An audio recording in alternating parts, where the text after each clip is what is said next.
back to Blended and Brave.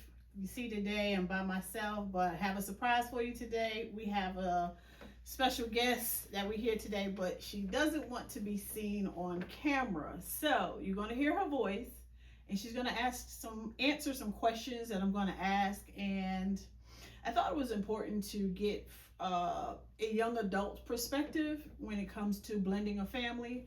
So let's get on in with the questions. Hi, thank you for coming. Hello, thank you for having me.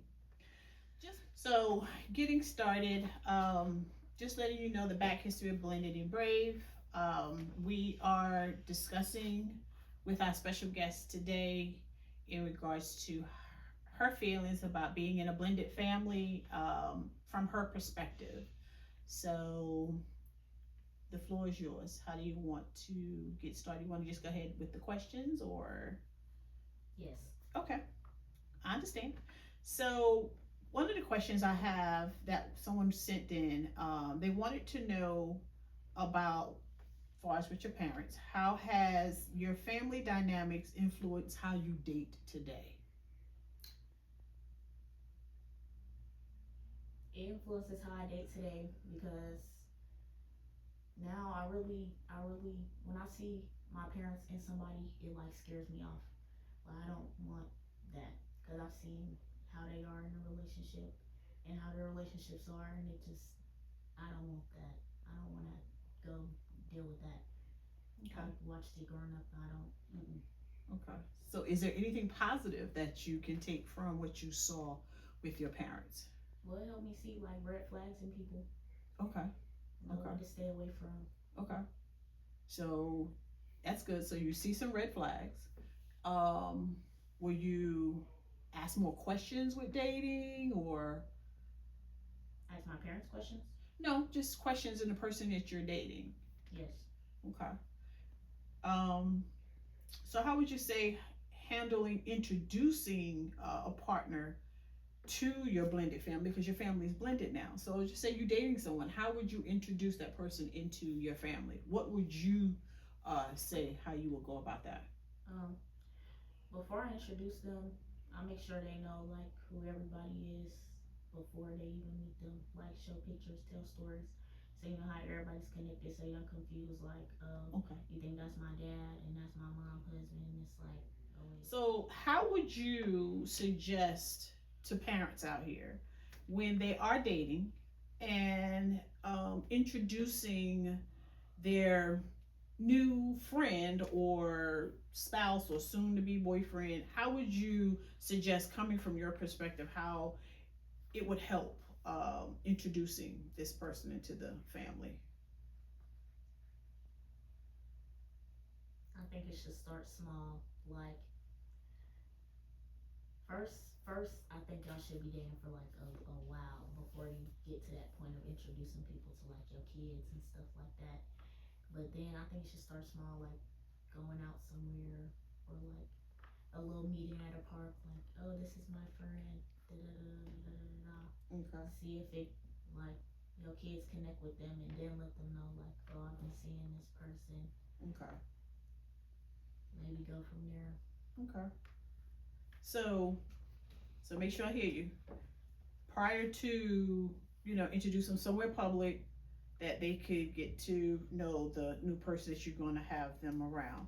So what about far as if they don't do that, what are some of the negatives that could happen from your perspective that you may have seen from? Mm. I feel like if your kids don't really get to know like who you're with before you decide to like take to the next level and move people in your house and get married and do all that, it can cause them to not feel connected to that person and cause them to like resent that person if it's like they feel like they taking away their mom, especially if they feel like that person doesn't care for them. Okay. That's if you didn't take the time to get to know me before you moved into my house. Yeah. I mean, And that's understandable. That's understandable.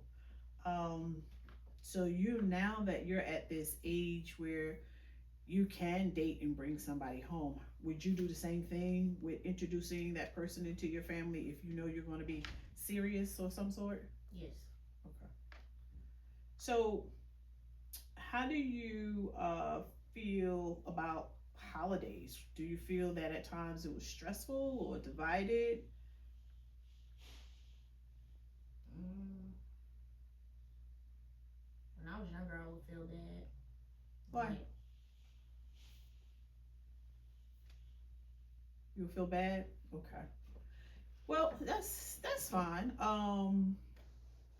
I could tell you a story about with my kids. Um, we split holidays, and the important part about the holidays is that we shared. Like if they went to their dad's for Thanksgiving, the other ones went for Christmas. So let's talk briefly about how do you feel, or what would you say holidays make you feel?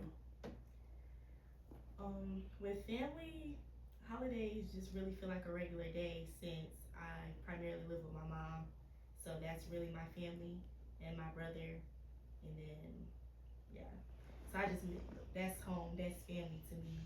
Okay. So I don't really worry about the dad side, Okay. honestly. Okay. Is there ever a question of possibly with family, with dad's side?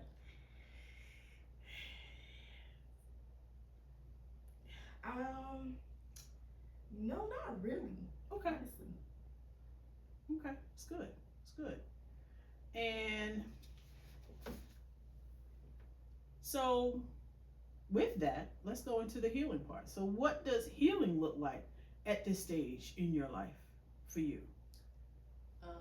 Well, I'll say it's more of just being more comfortable, just having those uncomfortable conversations. Mm-hmm. Because I wasn't always really outspoken till I got to my major and what I'm actually studying into. So it made me actually go back and actually think about the stuff that I've been through and the stuff that I need to heal from, because how am I going to help people heal if I'm not healed myself? Good point. So how is this healing journey for you? It's hard. It is hard because, like I said, I wasn't always somebody that actually really thought about it. I always put it in the back of my mind. So for years, it always been in the back of my mind until I'm going to class and I have to have discussions about stuff that I don't want to talk about, but I Right. have to talk about it. Right. And so I have nights where I cry about it. I write in my notes about it. I journal about it. I talk to myself about it. Whatever makes me feel like I can get it out, that's what I have to do because I gotta heal. So as a mom and you are a student, what advice would you say can give to me to help others to get to that point where you are right now in your healing stage? What advice? To moms, I just say just pay attention more to your child. Like, Okay. just make sure you're really attentive to your child. Um, have more conversations with your child. Like, Okay.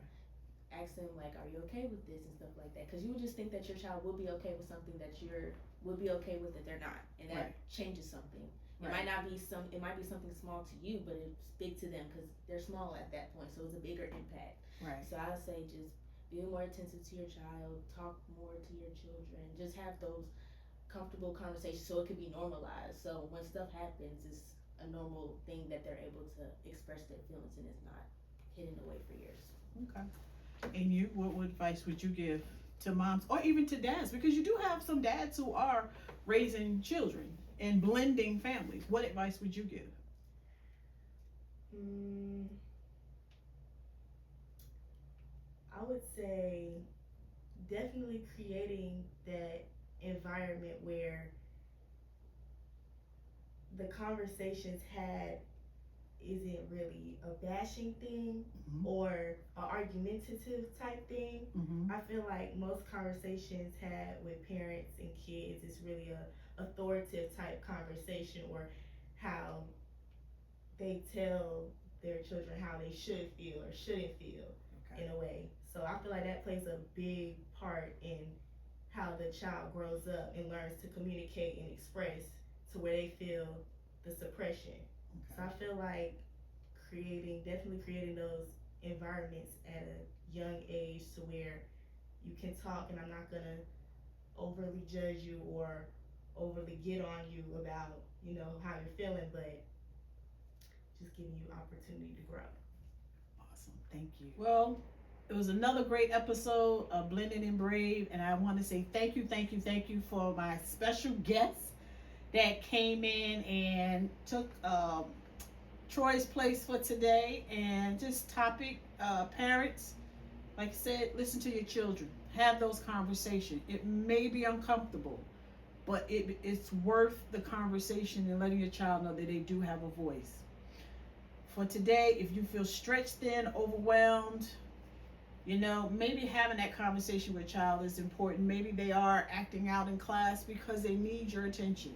Just remember, give your child a voice and it will create the bond. Have a great day. Thank you for joining us on Blended and Brave. Join us on Facebook, on our YouTube page, subscribe. Thank you again. Have a great day.